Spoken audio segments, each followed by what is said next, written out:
அடிக்கிற வெயிலுக்கு சில்லுன்னு ஏதாவது குடிக்கணும் போல் இருக்குது அப்படின்னு குழந்தைங்க அடிக்கடி இனிமேல் கேட்பாங்க. ஆமாங்க, சம்மர் வந்தாச்சு, வெக்கேஷன்ஸும் ஆரம்பிக்க போகுது. அந்த சமயத்தில் இந்த மாதிரியான ஒரு சூப்பர் யம்மியான ஒரு ட்ரிங்க்கை எப்படி செய்கிறதுன்னு பார்ப்போம். ரபடி, இனிப்பு, சேமியா, பால், ஐஸ்கிரீமுன்னு பார்க்கும்போதே உங்களுக்கு தெரிஞ்சிருக்கும். ஆமாங்க, நம்ம செய்ய போகிறது ஃபலூடா செய்ய முதல்ல ரபடி செய்ய போகிறோம். இந்த மாதிரி 2 ரொட்டி துண்டு எடுத்துக்கங்க. அதோட எட்ஜஸ் எல்லாம் பொறுமையாக கட் பண்ணி எடுத்துக்கங்க.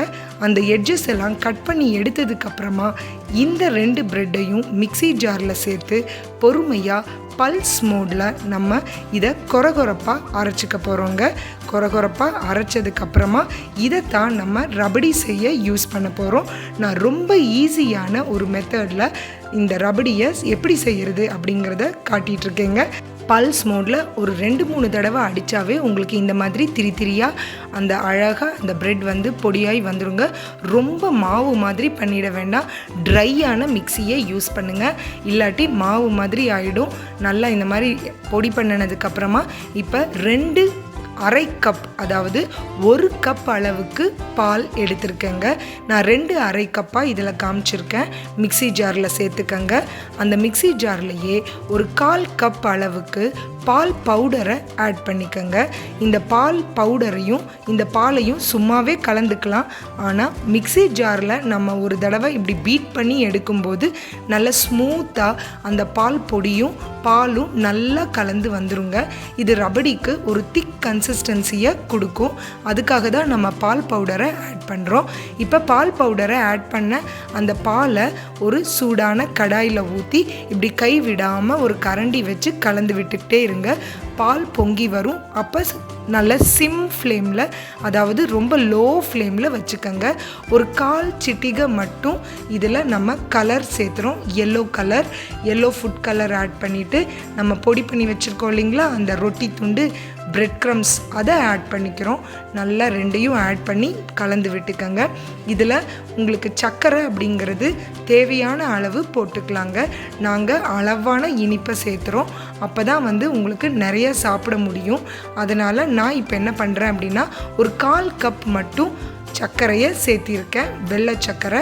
நல்ல வாசத்துக்காக ஒரு 2-3 ஏலக்காவை நல்லா பொடி பண்ணி வச்சுருக்கேங்க.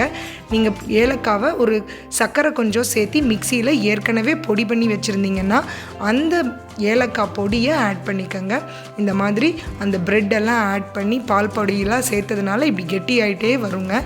கை விடாமல் கண்டிப்பாக அடுப்பு லோ ஃப்ளேமில் இருக்கணும், ஞாபகம் வச்சுக்கோங்க. இந்த மாதிரி நல்லா அதை கலந்து விட்டுக்கிட்டே வந்தீங்கன்னா ஒரு 10 to 12 மினிட்ஸில் அது நல்லா இந்த மாதிரி கெட்டியான பதத்துக்கு ஒரு பால்கோவா மாதிரி வந்துருங்க. இந்த ஸ்டேஜில் இதை ஆஃப் பண்ணி தனியாக ஒரு கண்டெய்னருக்கு மாற்றி வச்சுருங்க. அப்படியே வச்சிடாதீங்க. சூடான பாத்திரத்தில் வச்சிங்கன்னா ரொம்ப இறுகி போயிடும். அப்படியே வேற ஒரு கண்டெய்னரில் மாற்றி ஒரு மூடியை போட்டு ஓரமாக வச்சுருங்க. இந்த ரபடி நம்மளுக்கு ஃபலூடா செய்ய ரொம்ப ரொம்ப எசென்ஷியல்.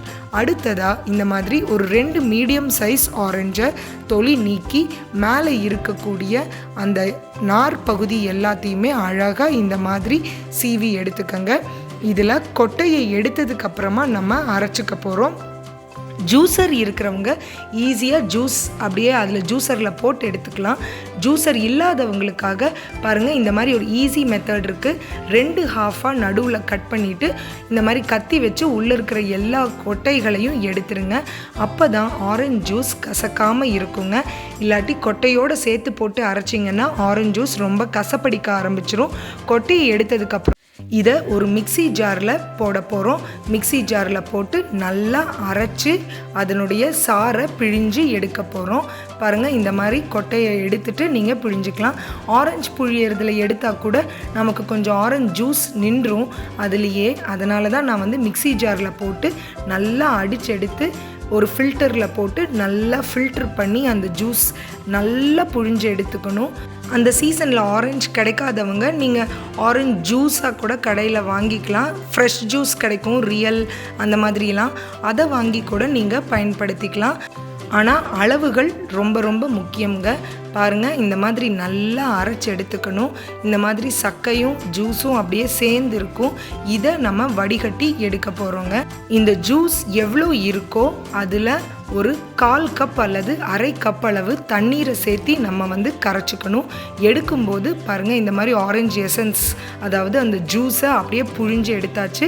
இதில் ஒரு 1/4 கப் அளவுக்கு மட்டும் நான் தண்ணி சேர்த்துருக்கேங்க. தண்ணியை சேர்த்து நல்லா கலந்து விட்டுக்கங்க. இப்போ அடுத்ததாக ஒரு முக்கியமான பொருள் சேர்க்க போகிறோம். ஒரு 2 டேபிள் ஸ்பூன் அளவுக்கு, நல்ல பெரிய டேபிள் ஸ்பூன் அளவுக்கு நம்ம கார்ன்ஃப்ளவர், சோள மாவு சேர்த்த போகிறோங்க.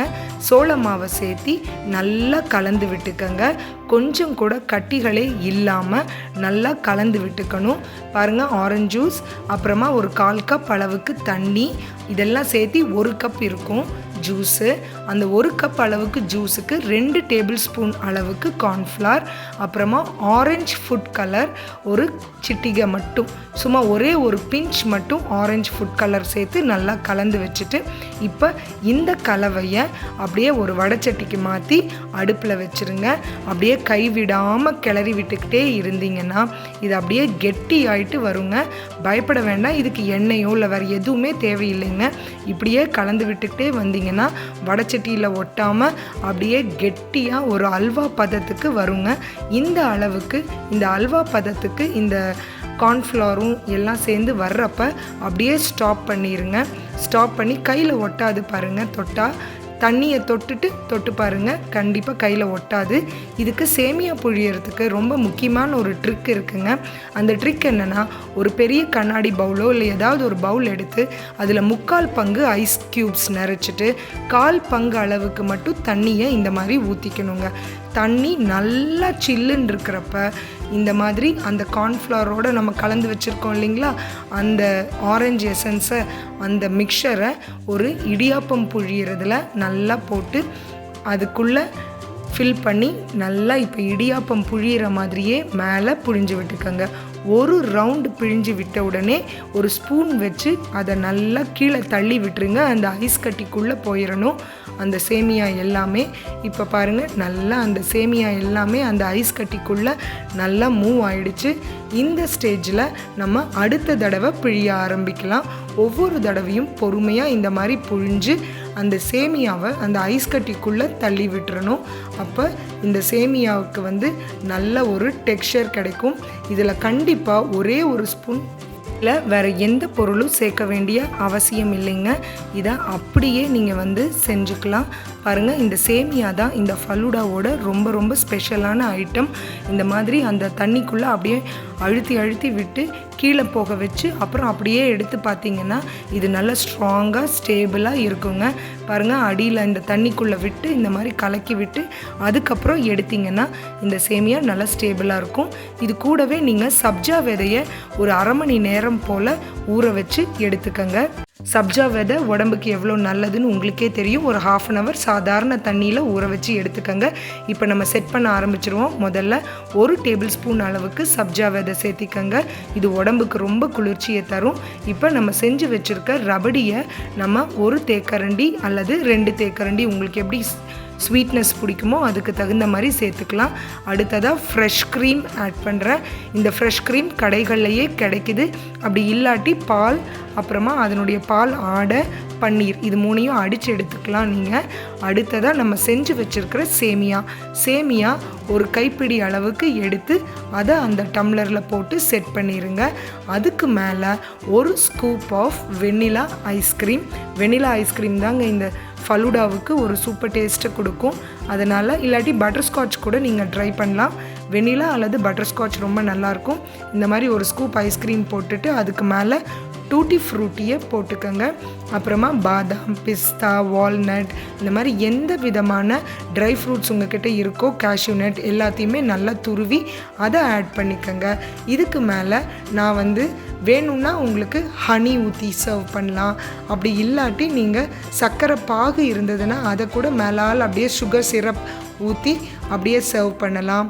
அப்படியும் இல்லாட்டி நீங்கள் இந்த மில்க் மெய்ட் அந்த மாதிரி கிடைக்குது இல்லையா, அதை கூட மேலால் இப்படி ஊற்றி நீங்கள் அழகாக சர்வ் பண்ணலாங்க. இதை சர்வ் பண்ணுறதுக்கு முன்னாடி ஒரு 1/2 hour போல் செட் பண்ணுறதுக்கு ஃப்ரிட்ஜில் வச்சுருங்க. அப்படியே அழகாக சில்லுன்னு செட் ஆகிடுங்க. அதுக்கப்புறமா நீங்கள் வந்து சர்வ் பண்ணலாம். பாருங்கள், பாதாம், பிஸ்தா, வாட் எவர் உங்களுக்கு என்னென்ன ட்ரை ஃப்ரூட்ஸ் ரொம்ப பிடிக்குமோ அது எல்லாத்தையும் போடலாம். இடையில வேணும்னாலும் நீங்கள் ட்ரை ஃப்ரூட்ஸை ஆட் பண்ணி கொடுக்கலாம் குழந்தைங்களுக்கு. ஸோ தட் சப்ஜா சீட்ஸு, அப்புறமா ஃப்ரெஷ் க்ரீமு, பால், இது எல்லாமே குழந்தைங்களுக்கு ஹெல்தியானது தான். நீங்கள் ஹெல்தி ஆப்ஷன் அப்படின்னா பாருங்கள், இந்த டைம் நான் ஹனி ஆட் பண்ணியிருக்கேன், அல்லது சுகர் சிரப், வாட் எவர் உங்களுக்கு எது தோணுதோ அதை நீங்கள் ஆட் பண்ணிக்கலாம். இந்த சேமியாலாம் நீங்கள் ஒரு தடவை செஞ்சு எடுத்து ஃப்ரிட்ஜ்குள்ளே வச்சிட்டிங்கன்னா ஒரு 2 or 3 times கூட நீங்கள் இதை சர்வ் பண்ணிக்கலாம். சப்ஜா சீட்ஸ் கடைகளில் கிடைக்குது, அதை சும்மா வாங்கி அப்படியே ஒரு 1/2 மணி நேரம் ஊற வச்சு நம்ம அப்படியே சாப்பிட்டுக்கலாம். அல்லது லெமன் ஜூஸ் எதில் வேணுனாலும் நீங்கள் ஊற்றி சாப்பிட்டுக்கலாங்க. இது அவ்வளோ ஒரு உடம்புக்கு குளிர்ச்சியானது, பலமும் கொடுக்கும் உடம்புக்கு. இந்த மாதிரி ஒரு ஃபலூடாவை வீட்டிலையே செஞ்சு கொடுங்க. கண்டிப்பாக குழந்தைங்கள்லேருந்து பெரியவங்க வரைக்கும் எல்லாரும் விரும்பி சாப்பிடுவாங்க. இந்த ஃபலூடா ரெசிபி உங்களுக்கு பிடிச்சிருக்கும்னு நம்புகிறோம். இதே மாதிரி இன்னொரு அருமையான ரெசிபியில் உங்களை மறுபடியும் சந்திக்கிறோம். உங்களுக்கு இதெல்லாம் பிடிச்சிருந்ததுன்னா எங்கள் சேனலுக்கு சப்ஸ்கிரைப் பண்ணுங்கள். நன்றி, வணக்கம்.